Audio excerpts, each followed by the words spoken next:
What if I told you there's a new Strixhaven commander that combines some of the weirdest tribes in Magic and turns them into massive threats with just a couple of life gain triggers? Blech, Loafing Pest. For 3 mana in Golgari colors we get a very generously sized 3/4 body. And I mean really generously sized. Just look at the curves on that thing. And this chunky boy actually has a really powerful ability. Whenever we gain life, we get to put a +1/+1 counter on each pest, bat, insect, snake, and spider we control. Now at first glance, this might look like a payoff for a really weird mix of creature types. But in reality, Blech enables a really solid life gain based tribal aggro strategy. First up, most of the creatures we are running fall into what I like to call our dirty little animals, which are simply all the weird tribes that Blech cares about. And while these creature types don't directly have a synergy with each other, they do have one really important thing in common. A lot of these tribes are really good at generating creature tokens. Whether it's pests, insects, or spiders, we will be able to go wide very quickly, and the more bodies we have on the battlefield, the more value Blech will generate us in the form of +1/+1 counters whenever we gain life. But where things get really interesting is the fact that Blech doesn't care how much life we actually gain. The only thing our chunky boy cares about is how many different instances of life gain are happening. So while gaining 10 life of casting a Phytic Lance will only give us one +1/+1 counter on all our creatures, if we are able to generate 5 separate instances of life gain through cards like an Essence Warden, Blech will translate that into a massive stat boost to our entire board of dirty little animals. And that's exactly where this deck gets totally out of control. We're going to be swarming the board with all of our bugs, generate as many small instances of life gain as we can, and suddenly our entire board of creepy crawlies will start growing at a ridiculous rate. Now for this list, I decided to build it on a €100 budget, so as many people as possible can experience how incredibly fun and surprisingly powerful this deck can be. But if you do want to push our chunky boy to its absolute limits, I also put together a full upgrade section over in the Moxfield primer. As I do in all my videos, I will be going over every single card in the deck and explaining why I decided to include it. This video is divided up into 7 categories: the token generation, life gain, the dirty little animals, card draw, support, protection and interaction, and the lands. And let's kick things off with our token generators. These are the cards that will allow us to build a massive board state of creepy crawlies as fast as possible, which is really important because the more bodies we have on the battlefield, the more value Blech will generate us with every single life gain trigger. Brood Hatch Nantuko, a 2 mana insect creature that whenever it takes damage will generate you that many 1/1 insect tokens. Now as you can imagine, thanks to this creature being an insect itself, we will be able to grow it to a huge stat line thanks to our commander's counter stacking ability. You will only need a couple of life gain triggers to get this creature to like a 7/7 stat line, and whenever you then swing with it, it will either deal a huge amount of damage to an opponent. If they do decide to block it, you will gain a board filled with insect bodies you can start stacking counters onto with your Blech. If your opponents are playing damage-based board wipes like Blasphemous Act, you will get to generate an insane amount of insect tokens. And as you will see later in this video, we are also playing a couple of fight spells. You can just make this creature fight anything an opponent controls, removing it in the process. This creature will then survive the hit, take damage, and you will get to generate a bunch of insects. Twitching Doll, a 2 mana spider creature we can tap to add 1 mana of any color to our mana pool and also give it a nest counter. Now while this deck doesn't really need any sort of acceleration, when you are able to get this creature on the board really early, it will help you with your color fixing, and you will be able to get your value cards on the table 1 turn earlier, which will really help you with your tempo. Now the real reason this card is included is its second ability. At any point you can tap and sacrifice this creature to generate you a 2/2 spider token for each nest counter on this card, which makes this into a card that's really solid in both the early and the later stages of the game. In the early game you can just use it as any regular mana dork helping you cast your spells, then automatically over the course of the game it will start stacking a ton of nest counters on itself, and in the late game if you do have your commander and a life gain engine on the battlefield, you can just crack it, generate like 5, 6, 7 spider tokens, and whenever you now just have a couple of instances of life gain, you will get a massive board presence and you will usually be able to take your opponents out of the game with your huge spider. spiders. Springheart Nantuko, probably one of the most popular insects in the entire format. It's an enchantment creature that whenever any land enters the battlefield under your control will generate you a 1/1 insect token. Now this ability will provide a really consistent stream of insect generation that will work as counter carriers for Blech's ability. Just that ability in itself would already be more than enough reason to include it in the deck. But on top of that, this card also has the Bestow ability, meaning that for 2 mana you can cast it from your hand as an aura spell and attach it to a creature you control. It will as an aura then also retain its insect generating ability, and it will also give you the option whenever this ability triggers to pay 2 additional mana. When you do so, instead of generating you that 1/1 insect token, instead you get to generate a copy of whatever creature this is attached to. This ability can generate you absurd amounts of value. Just imagine you being able to generate multiple copies of your Brute-Hatch Nantuko or your Twitching Doll. As you will see later in the video, there are so many more high value targets to copy with this. My favorite thing about the Bestow mechanic is that whenever any creature this is attached to does go to the graveyard, Springheart Nantuko will just be put on the battlefield as a creature, making sure your opponents can 2-for-1 you with 1 removal spell. Tend the Pests, a 2 mana instant speed spell that as an additional cost will require you to sacrifice a creature. Then you get to generate X 1/1 black and green pest tokens that will gain you 1 life whenever they die, X being equal to the sacrificed creature's power. Now this little spell is just fantastic with the huge amount of stat boost we'll be getting of Blech's counter stacking. In this deck it won't be all that hard to get your creatures up to like 10 power, and this little card will then allow you to convert them into an even wider board state that you can start buffing up with your Blech counters. And since this card can be cast on instant speed, you can sort of use it as a protection spell. Let's say you do have your Blech on the field with like 5 counters on them and an opponent is casting a Swords to Plowshares on them. You can then in response just cast your Tend the Pests and sacrifice your commander, and you will get to generate 8 tokens for just sacrificing a creature that was about to be removed anyways. Send in the Pest. For 2 mana, each opponent has to discard a card and we get to generate a 1/1 Pest token. Now I know, a discard effect like this might seem really out of place in this deck, but if you just read the card again, you will notice one very important little detail, and it is that the Pest token it generates won't gain you life whenever it dies, but it will gain you life whenever it attacks. While this might seem like a small little detail, it is actually very important for this deck, because you can cast a spell on turn 2 to generate you that Pest token. On turn 3 you can just follow up with your commander, you can then instantly swing with the Pest, and the life gain will actually happen before combat damage is being dealt. So first you will get to buff your entire board with a +1/+1 counter, and then the damage will be calculated, which will allow you to get way more favorable combat traits, and it will allow you to just deal more damage to your opponents. Pest Infestation. For 1 green mana and double X, you get to destroy up to X target artifacts and or enchantments. And after you did, you also get to generate twice X 1/1 Pest tokens that will gain you life when they die. Now baseline, this card will for just 3 mana allow you to deal with 1 problematic permanent on the battlefield and generate you 2 Pest tokens, which honestly is already some excellent value. But in the late game, once you do have a ton of resources available, you can use this spell as some sort of a mana sink, allowing you to generate a huge army of pests, while at the same time also crippling your opponents by removing their most valuable enchantments and artifacts. Skewed Swarm,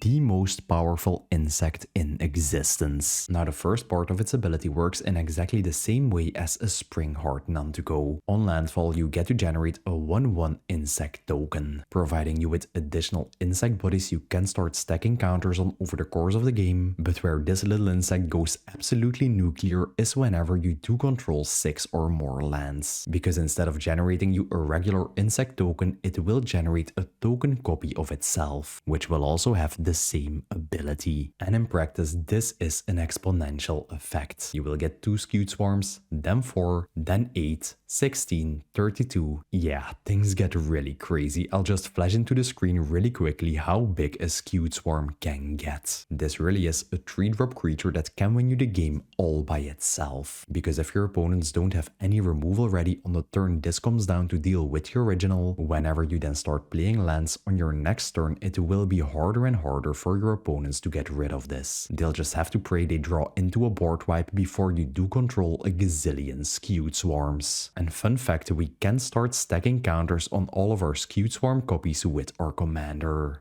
Hornet Nest, a 3-mana defender creature that whenever it takes damage will generate us a 1/1 insect token with both flying and death touch. Since this is an insect itself, we can easily grow it to a huge stat line thanks to our commander's ability, which will provide you with a really solid defensive layer, because whenever your opponents now swing at you, you can just block with your huge Hornet Nest, and you will get to generate a huge army of tokens to start stacking counters on with your commander. And the fact that these insects do have the flying keyword really does make them into a lethal airstrike force. Now the reason I'm not that sure if I should include this card in the deck is due to the fact that this card has Defender, meaning that aside from the couple of fighting spells we are playing in the deck, we don't really have a way to trigger its own ability by dealing damage to it. Arasta of the Endless Web, a 4-mana enchantment spider that whenever any opponent casts either an instant or a sorcery spell, will generate you a 1/2 spider token with reach. And this spider mummy will just generate you an incredible amount of additional creepy crawlies over the course of the game, especially nowadays in modern day Magic where almost any deck is playing really cheap efficient spells, either be it ram spells like a Farseek or a Cultivate, card draw spells like a Brainstorm or a Detection Probe, and Arasta will even trigger whenever your opponents are casting removal spells. Eccentric Pest Finder, a 4-mana creature with a new prepare mechanic. Whenever this creature is prepared, you are able to cast the spell part of this card by paying the mana cost, and after you did that, this creature will become unprepared. Now first up, at the beginning of each end step, this creature will check if you gained life this turn. If you did, it becomes prepared. Now as you will see in the next section, this is a really easy requirement to meet, and we will be gaining life every single turn, which will allow us to get 1 cast per turn out of this card's spell ability. That will generate us a pest token for each opponent in the game, making it function as a really awesome repeatable token generator that will give us 3 additional pests for just 2 mana every single turn over and over again. And a really similar card that also has the prepare mechanic is Lewin, Exchange Student. Now this creature will enter the battlefield already prepared, instantly allowing us to use her ability that for just 1 mana will generate us one of those new pest friend tokens that will gain us life whenever they attack. Now while the previous card did generate us 3 pest tokens, the fact that this card generates us one of those better pest tokens that will gain us life whenever they attack actually makes it into a better card in my opinion. Because since we don't really have that many ways to sacrifice our own creatures, we don't really have that many ways to ensure that we can trigger the life gain on that from the old pest tokens. And the last and the craziest token generator in this entire deck is an Iridescent Horn Beetle, a 5-mana insect that at the beginning of your end step will generate you a 1/1 insect token for each +1/+1 counter you put on creatures you control that turn. Yeah, this card really is Blech's best friend.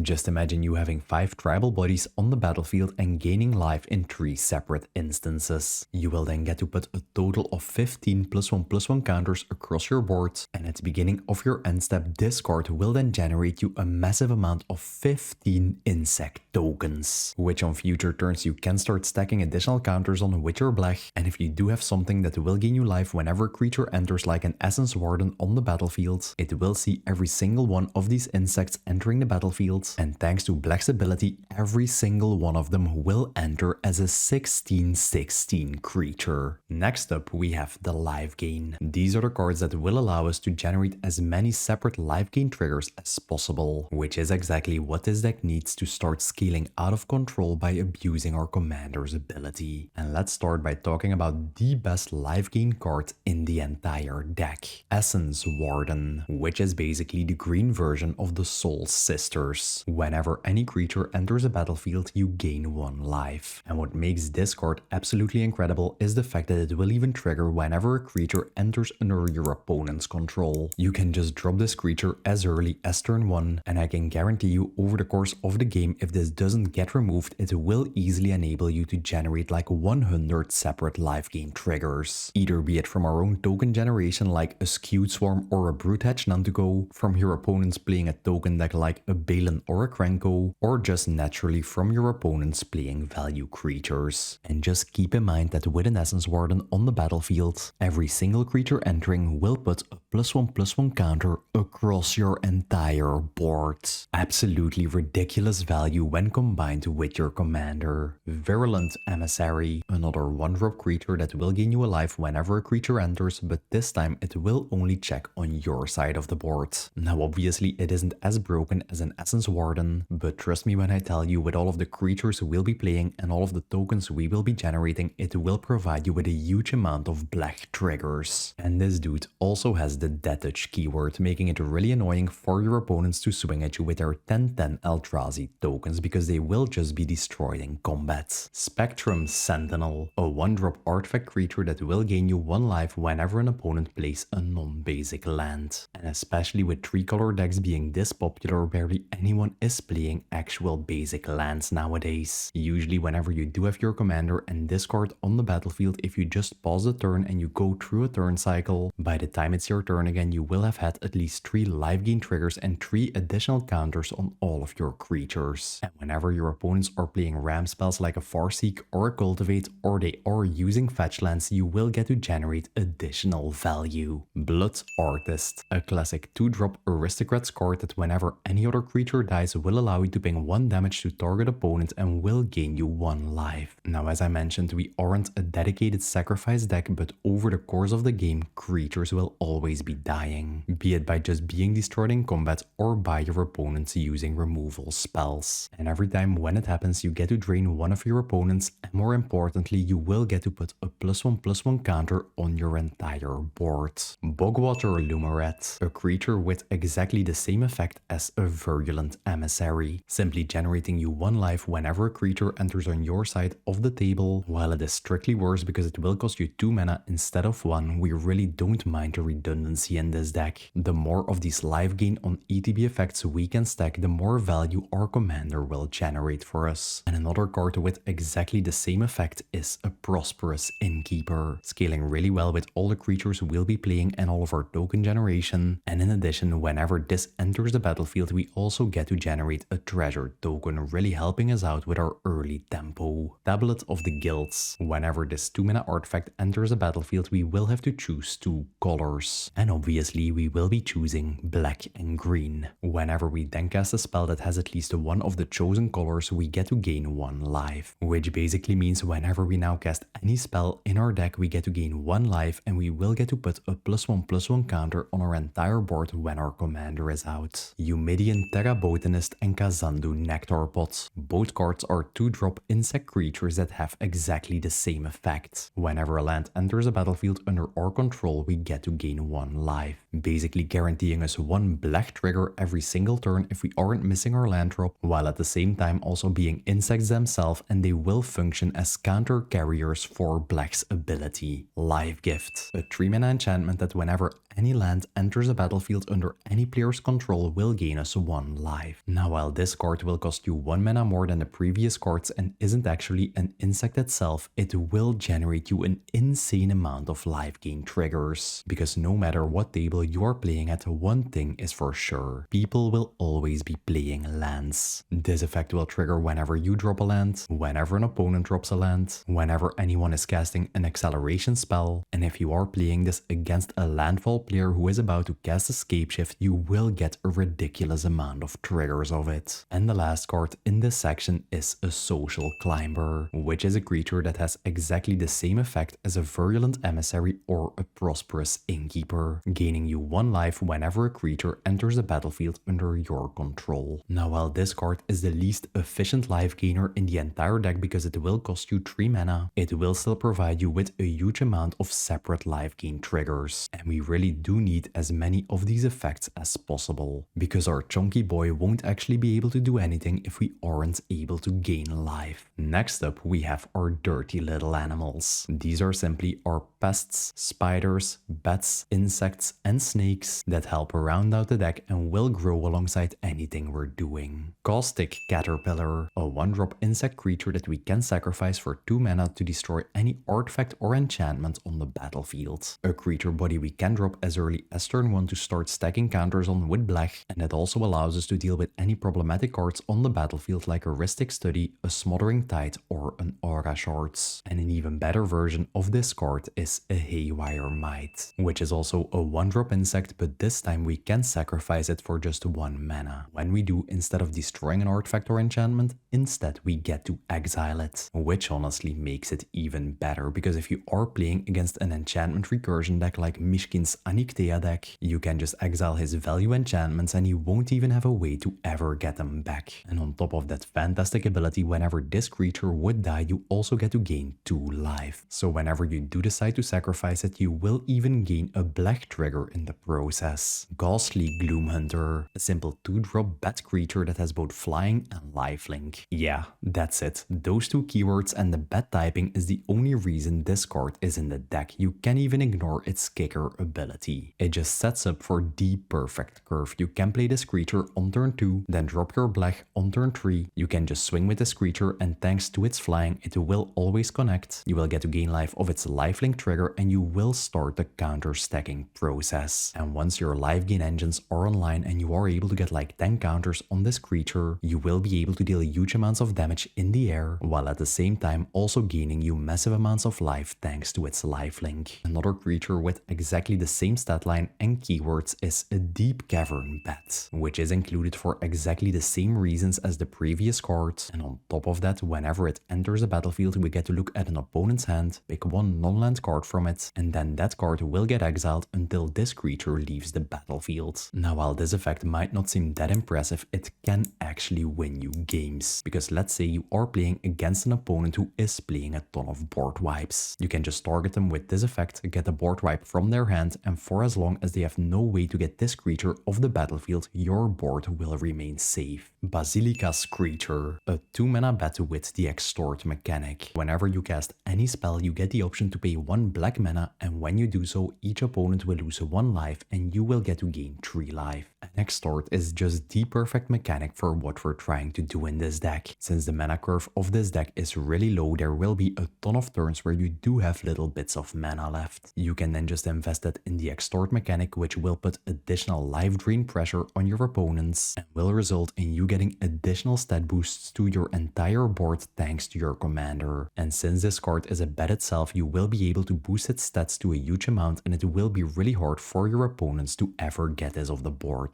And the best bat card in this entire deck is a Starscape Cleric. Whenever we gain life, each opponent will lose 1 life. And this effect is just the perfect fit for all the separate life gain triggers we are trying to generate in this deck. Just imagine having both this card and an Essence Warden on the battlefield and you generating 10 creature tokens. You will get a total of 10 +1/+1 counters on all of your creatures, while each opponent will also be losing a massive amount of 10 life. And this card doesn't even stop there, because it also has the Offspring mechanic. Whenever you cast it, you get the option to pay 3 additional mana, and when you do, it will enter with a 1/1 token copy of itself, giving you an additional bat body to act as a counter carrier for your commander. And most importantly, whenever you now gain life from any source whatsoever, each opponent will lose a total of 2 life, which does add up really quickly, and this card can actually win you games all by itself. And now that we're on the topic of cards that can take over the game all by themselves, we're also playing a Plague Stinger, which for some reason really looks like a bat, but it is actually an insect. It's just a 2-drop flying body with the Infect mechanic, meaning that it will deal damage to creatures in the form of -1/-1 counters, and whenever it does connect to an opponent, it will deal damage in the form of poison counters. If you don't know how these work, it's really simple. If an opponent ever gets to 10 poison counters, they just instantly lose the game. You can just drop this creature as early as turn 2, and once you do have your commander and a couple of life gain engines on the battlefield, you will easily be able to get it to 10 power, which then basically will make this card read: whenever this creature does deal combat damage to an opponent, they lose the game. Which is pretty good for just a 2-drop creature, right? Lotus Cobra, a really popular snake that is a staple in many landfall decks, and that is due to its really potent ability that will will allow us to add 1 mana of any color to our mana pool whenever a land enters the battlefield, which will simply give us an incredible amount of extra tempo during the early turns of the game and will provide us with extra mana to pay for things like the offspring mechanic or to dump huge amounts of mana into things like our pest infestation. Dusk Shell Crawler. I honestly didn't even know this was an insect before making this video. Whenever it enters the battlefield, we get to put a +1/+1 counter on any target creature, and all creatures we control with counters on them do get the trample keyword. Now even whenever you do have 10 creatures on the battlefield that each have 100 power, that doesn't even matter if you are playing against a Chatterfang deck that has 1/1 squirrel tokens to block your creatures with. And this simple card totally solves that problem because your opponents won't ever be able to chum block your creatures thanks to the trample. Winding Constrictor, a 2 mana snake body that basically has a hardened scales effect attached to it. Whenever you'd put any amount of counters on either an artifact or a creature you control, they will get that many counters +1 instead,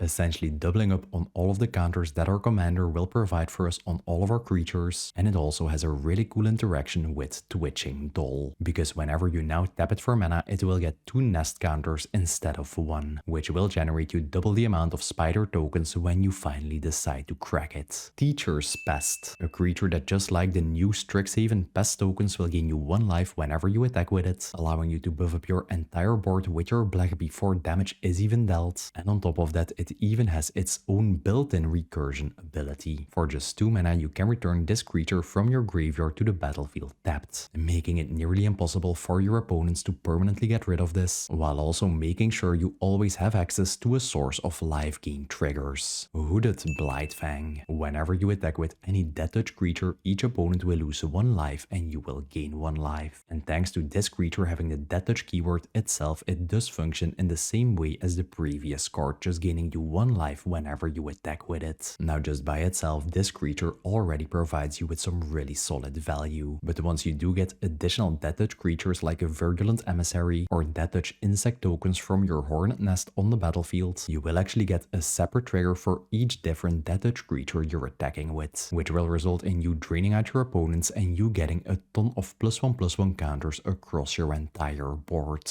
Horizon Explorer, a 3 mana creature that is basically an Amulet of Vigor on a stick, because passively lands you control enter the battlefield untapped. Now we're not really playing that many tap lands in this deck, but it does scale perfectly with its second ability. Whenever you attack a player, you get to generate a Lander token, which is an artifact that for 2 generic mana, and sacrificing it will allow you to go tutor up a basic land and put it onto the battlefield tapped, or even untapped whenever you do have this creature on the battlefield. Now, like I already mentioned throughout the video, this deck really doesn't need any acceleration, but the Lander tokens can be used to filter your deck, just reducing the chances that you draw into lands in the late game, and they will also trigger all of our landfall synergies like our Springheart Nantuko or our Skewed Swarm. Pest Mascot, by far the most straightforward creature in this entire deck. It's just a trample body that will get a +1/+1 counter whenever you gain life, already synergizing perfectly with our game plan and gaining as many separate life gain triggers as possible. And this card is the perfect backup for whenever you don't have access to your commander, because eventually this card will get to like 20-30 power with all of our life gain effects, and you will be able to take opponents out of the game by just swinging with them. Very simple, yet very effective. Enduring Tenacity, the improved snake version of a Sanguine Bond, because it will only cost you 4 mana, and thanks to its creature typing, we will be able to stack counters on it with our commander, while at the same time also having the exact same passive effect that whenever we gain life, we can make target opponent lose that much life. This effect will apply a huge amount of additional pressure on your opponents, because every single point of life gain of your Essence Warden of your Blood Artist will just be converted into additional damage, and if you did manage to get your Ghastly Gloomhunter to 10 power and you then swing with it, thanks to the lifelink, you will get to deal an additional 10 damage. And just like all of the cards of the Duskmourn Enduring Cycle, whenever this creature would die, it just returns to the battlefield as an enchantment, essentially forcing your opponents to use 2 removal spells to permanently get rid of it. with Southwind Avatar,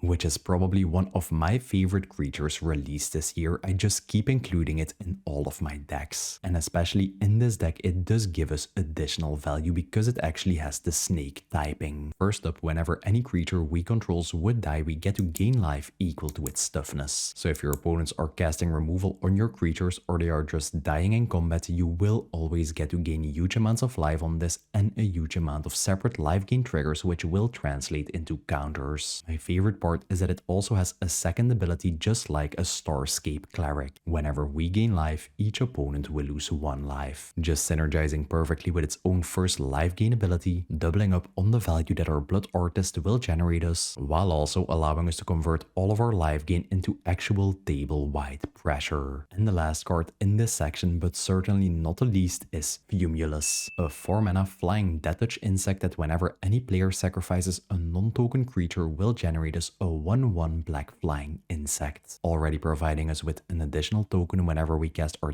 Pests or we crack our Twitching Doll. And if you're playing against any sort of sacrifice deck like a Sephiroth or a Teza, they are going to have a really bad time, because Fumulus will just generate you an army of flying insects. And on top of that, whenever you attack with any insect, the defending player will lose 1 life and you will get to gain 1 life, which you will be able to trigger by just attacking with Fumulus himself, any tokens he generates, or any other insect we are playing in the deck, and you will gain 1 separate trigger for each insect you're attacking with, which our commander will translate into 1+1/+1 counter across your entire board per insect, and they will even be put onto your creatures before combat damage is being dealt. If you're enjoying these in-depth deck videos and you want to support me and the channel, check out the YouTube membership program. All members will get early access to the deck lists, exclusive Discord chat rooms where I'm always sharing sneak peeks of whatever projects I'm working on weeks before the videos even go live, and of course that glorious Panzer helmet next to your name on YouTube. And a big thanks to all the current YouTube members. It's thanks to you that I'm able to pour all of my love and passion for Magic into these weekly deck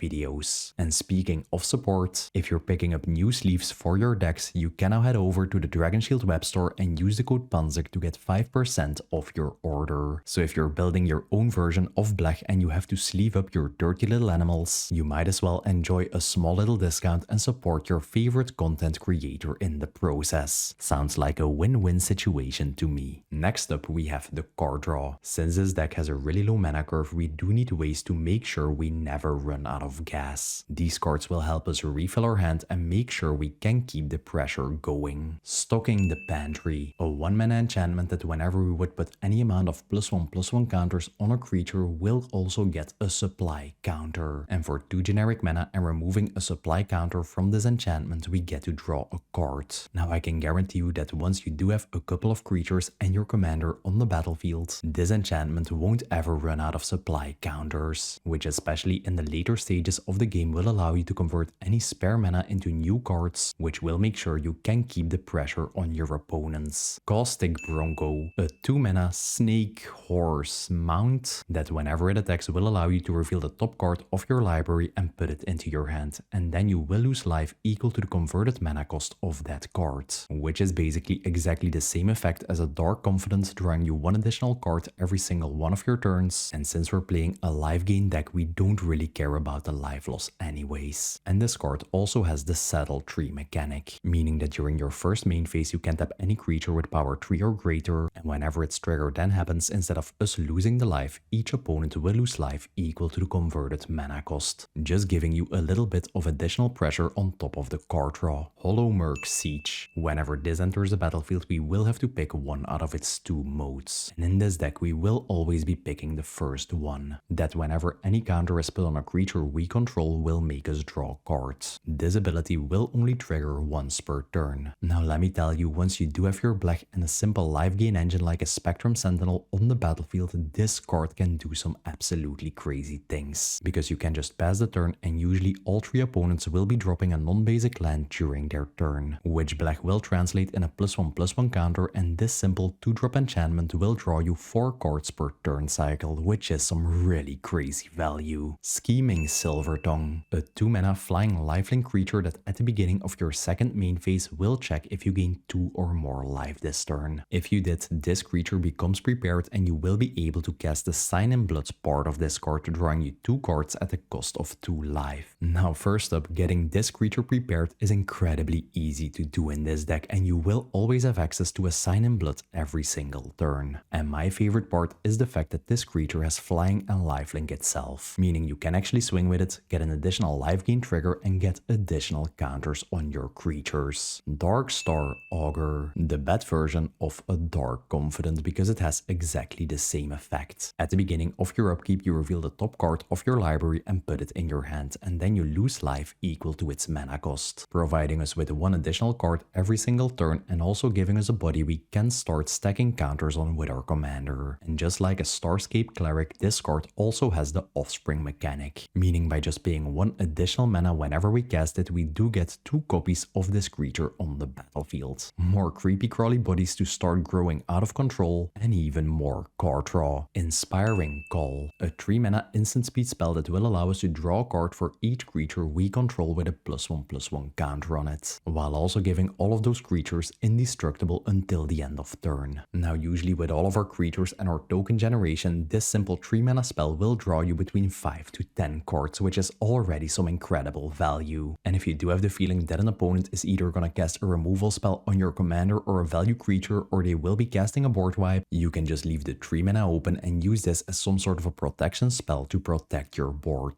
Meltstrider Eulogist, a 3 mana insect that whenever any creature you control with a +1/+1 counter on it would die, will allow you to draw a card. Now as you can imagine, the biggest nightmare of this deck is your board being wiped, and this simple little insect does give you some sort of insurance for that, because let's say you're just playing the game and stacking your counters onto your creatures and an opponent is casting a Damnation. If you then don't have any protection spell ready, your entire board will be wiped and you will be set back into the Stone Age, just totally locking you out of the game. But if you did have this creature on the battlefield, you will get to draw like 5 to 10 cards in return, which will allow you on your future turns to just set up your board again and make sure you're not just sitting at the table like this for the next 5 turns. Greater Good, a 4 mana enchantment that will allow you to sacrifice creatures on instant speed, and when you do, you get to draw cards equal to their power and then discard 3 cards. Now while a 4 mana card draw enchantment might seem really horrible for this low curve deck, the value it can provide for you is absolutely crazy, because thanks to Blech we will easily be able to get all of our creatures up to like 10 power, and a Greater Good will then just allow us to sacrifice any of those creatures to instantly refill our hand, allowing us to dig really deep for our win cons, and we can even use it in response if an opponent is casting a spot removal spell on one of our huge creatures to just sacrifice it and get a huge amount of card draw of a creature that was about to die anyways. And the juiciest snake booty in this entire deck is an Oran Frostfang, a massive 2/6 snake body that will give all of our attacking creatures Death Touch, which by the way has a crazy synergy with our hooded Blightfang. And passively, whenever any creature we control would deal combat damage to an opponent, we get to draw a card. Now first up, since we are playing a deck that's gonna play a huge amount of creatures and generate a huge amount of tokens, we'll be swinging with them every single turn, and this creature will translate that in a huge amount of card draw. And thanks to its first ability giving all of our attacking creatures Death Touch, our opponents are pretty unlikely to block our small 1/1 insects, because when they do, they will lose any sort of creature they are blocking with. Next up, we have the support section. These are the cards that make the entire deck come together. Whether it's giving us additional value, recursion, or helping us close out the game, these cards will make sure the deck runs a lot smoother. Hardened Scales, a 1 mana enchantment that is an auto inclusion in any sort of counter deck, because just like a Winding Constrictor, whenever we would put any amount of counters on any creature we control, we get that many +1. And since our commander will always be handing out counters in instances of 1, this simple card essentially doubles up on its value, making our entire board scale out of control twice as fast. Unearth, a 1 mana spell that will allow us to return any creature from our graveyard with mana value 3 or less straight to the battlefield. And this little card is just fantastic in this deck for a couple of reasons. First up, we are playing a 3 mana commander, so if your black does get removed a couple of times and you do have a huge commander text, instead of making him go to the command zone, you can decide to make him go to your graveyard. And instead of having to pay 8 mana due to the commander text, you can just get him back on the battlefield for 1. And obviously, as you've already seen, we are playing a really low curve in this deck, and an Unearth can be used as a reanimation tool for almost any value value creature we are playing that you lost over the course of the game. And now that we're talking about recursion, Chthonian Nightmare, a 2-mana enchantment that whenever it enters the battlefield will give us 3 energy. Now the only use we have for these energy counters is discard's activated ability, which will allow us to pay X energy counters and sacrifice a creature. After we did, we get to return any creature from our graveyard to the battlefield with mana value equal or less than the amount of energy we paid.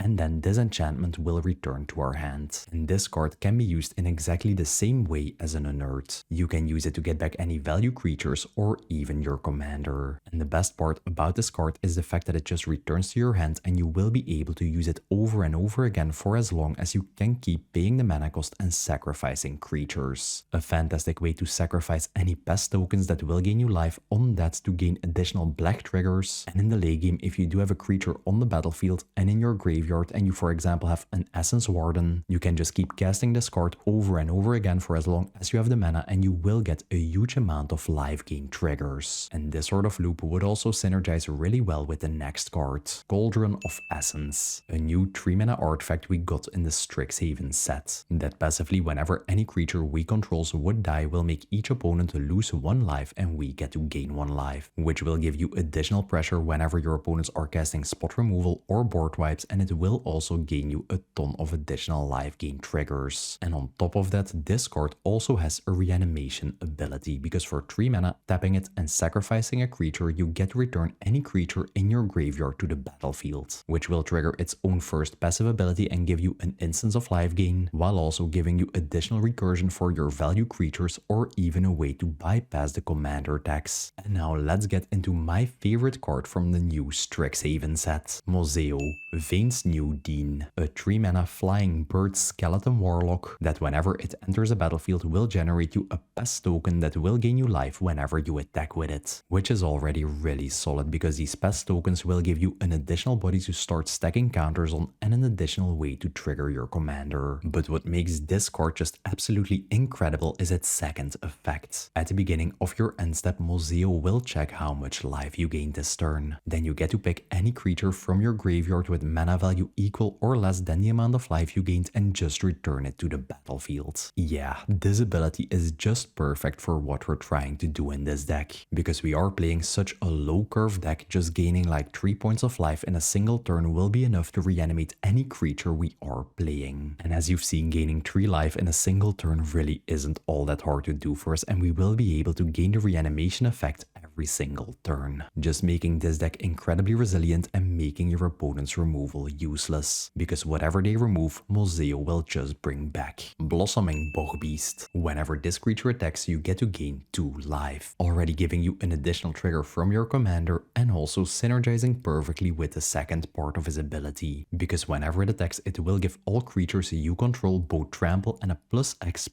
stat boost until the end of turn, X being the total amount of life you gained. Now even just swinging with this creature without any additional life gain effects will already give your entire board a +2 power boost and act as some sort of a mini overrun effect. But as you've seen in the video, we will easily be able to gain like 10, 15, 20 life in any given turn, and this creature will just act as a crazy win condition. And no matter how many creatures your opponents do control to chum block with, thanks to the trample this creature will give, we will always be able to get combat damage through. And the last card in this section is also a win condition for life gain decks, Root Manipulation, a spell that will give our entire board a +2/+2 stat boost, menace, and all of our creatures will get the ability that whenever they attack we get to gain 1 life. This spell will basically give the effect of the new pest tokens to our entire board. So if you for example are swinging with 10 creatures, you will then gain 10 separate life gain triggers and you will get to put 10 +1/+1 counters on your entire board thanks to your commander. And keep in mind, this buff happens before your creatures even deal damage, which will just result in a huge stat boost, and thanks to the menace your creatures will become a lot harder to block and you will always get some damage through. Next up we have the Protection and the Interaction. These are the cards that will help us protect our commander and our value creatures while at the same time also allow us to disrupt our opponent's game plans. Retribution of the Ancients, a 1-mana enchantment with an activated ability for 1 black mana. You get to remove X +1/+1 counters from amongst creatures you control, and target creature will get -X/-X until the end of turn.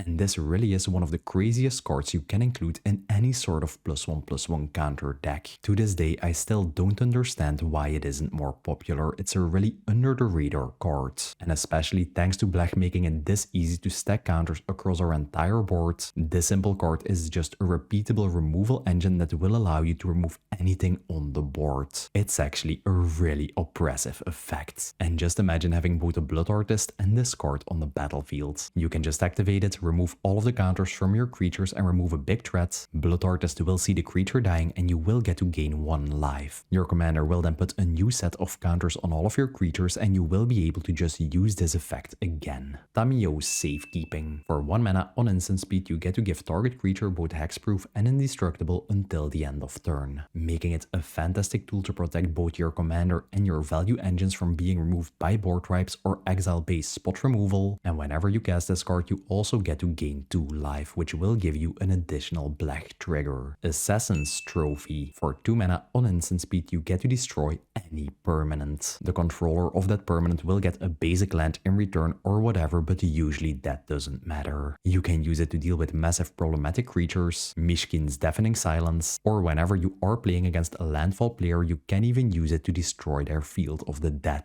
Collective Resistance. For 2 mana on instant speed, you get to pick 1 out of its 3 options. The first option will allow you to destroy an artifact, the second one an enchantment, and the third option basically is a Tamiyo Safekeeping, giving both hexproof and indestructible to a creature you control. My favorite thing about this card is the fact that it has the spree mechanic, meaning whenever you cast it, you get the option to pay 1 additional green mana up to 2 times, and for every time you did so, you do get to pick an additional option, making it act as either a really versatile 2 mana spell or a massive 4 mana spell that will provide you with huge amounts of value. Golgari Charm. For 2 mana, you can either give all creatures -1/-1 until the end of turn, a fantastic option against any sort of token player that's trying to swarm the board. You can use it to destroy target enchantments, a perfect way to deal with that Heuristic Study or that Smothering Tide, and the last option will allow you to regenerate all your creatures, an additional card in our toolbox to prevent us from being wiped. Titanic Brawl, an instant speed spell that will allow us to make target creature we control and that we don't control fight, which, like I mentioned at the beginning of the video, has a crazy synergy with both your Hornet Nest and your Broodhatch Nantuko. You can just stack them up with counters thanks to your commander, and whenever you cast this, it will act as a removal spell and you will get to generate a huge amount of tokens in return. And whenever you cast a spell targeting a creature with a +1/+1 counter on it, you can even cast it for just 1 green mana, making it really efficient. Bridgeworks Battle, another fight spell that synergizes perfectly with Hornet Nest and Broodhatch Nantuko and can be used as a removal tool. And thanks to this card being an MDFC land, if you don't need its effect, you can just play the backside, which is a land that taps for green mana. That will even enter the battlefield untapped for the low cost of 3 life. Mortality Spear. For 4 mana on instant speed, we get to destroy target non-land permanent. But whenever you gained life this turn, you will be able to cast it for just 2 mana, making it function as another copy of Assassin's Trophy that will allow you to deal with just about anything, the only difference being that you can target lands with this effect. Next up, we have our mana base. In this video, I will be using the budget version, but if you do want to see the fully upgraded mana base, I did include it over in the Moxfield primer. We're also playing a couple of utility lands and I'll start by going over those. Bojuka Boch. Whenever this land enters the battlefield, you get to exile target player's graveyard. Especially nowadays in modern day Magic, this effect can really win you games because almost any deck relies on using its graveyard. You can use it against a reanimation player that's about to cast a reanimate on their Elesh Norn, a spellslinger player that's about to cast a Pest in Flames and flashback their entire graveyard, or even against a Necrobloom player who is trying to set up some sort of a glacial chasm loop. Grim Backwoods. For 4 mana and sacrificing a creature, you get to draw a card, which in the late game can be used to just dig a little deeper into your library, and it also gives you a sack outlet for your pest that will gain you life whenever they die, and it will make sure that you do have a way to trigger your own Fumulus and generate you insect tokens. Hidden Hideout. For 2 mana and tapping this land, we can give target creature we control with a +1/+1 counter on it lifelink until the end of turn. Thanks to our commander, we will always be controlling some huge creatures with counters on them, and giving them lifelink might just gain us like 10 or 20 life, which can deal absolutely crazy amounts of damage whenever you do have an enduring tenacity on the battlefield, and it will make it a lot harder for your opponents to take you out of the game. High Market, a land you can tap to sacrifice a creature and gain 1 life. Another way to sacrifice your own pest tokens or trigger your Cumulus, while at the same time also giving you another life gain trigger and a way to trigger your commander's ability. Mutavault. For 1 generic mana, you can animate this land into a 2/2 changeling creature, meaning it does have all creature types. My favorite thing about the Mutavault is the fact that you can tap it for 1 generic mana and activate itself. So if you know you are about to get like 10 life gain triggers with your commander on the battlefield, you can then just tap and activate it. It will gain 10 +1/+1 counters thanks to it being a changeling, and even if you don't do anything with it, the counters will just remain on it, and on a later turn you can animate it again and it will be a huge creature body. Swarmyard, a land you can tap to either regenerate target snake or insect, an additional protection tool you get on something as simple as a land that might actually save your value creatures. Adventurer's Inn and Radiant Fountain. Both cards are land that will tap for a colorless mana, and whenever they do enter the battlefield they will gain you 2 life. Nothing fancy, just simple little lands that will provide you with some crazy value once you do have your commander and a bunch of creatures on the battlefield. And for the regular mana producing lands, we're playing a fast land, a command tower, a slow land, a pain land, a Riveteer's Overlook, a filter land, a tango land, a check land, and for basics, 9 forests and 6 swamps. And that's it for my Blech the Loafing Pest in-depth deck. A very straightforward but surprisingly strong commander that turns every single instance of life gain into a board-wide buff and slowly scales your army of dirty little animals totally out of control. This isn't the most complex or the flashiest deck out there, but it's incredibly satisfying to pilot, scales a lot harder into the late game than you'd expect, and is just the perfect fit for those games you just want to sit back and turn some creatures sideways. If you made it all the way to the end of the video, let me know by dropping a bat, a spider, and a snake emoji in the comments below. Share this video with everyone at your local game store, hit the like button, hit subscribe, and hit the bell notification icon so you won't miss next week's video. Thanks for watching, remember to drink soup when you are sick to feel better, and I will see you in the next one.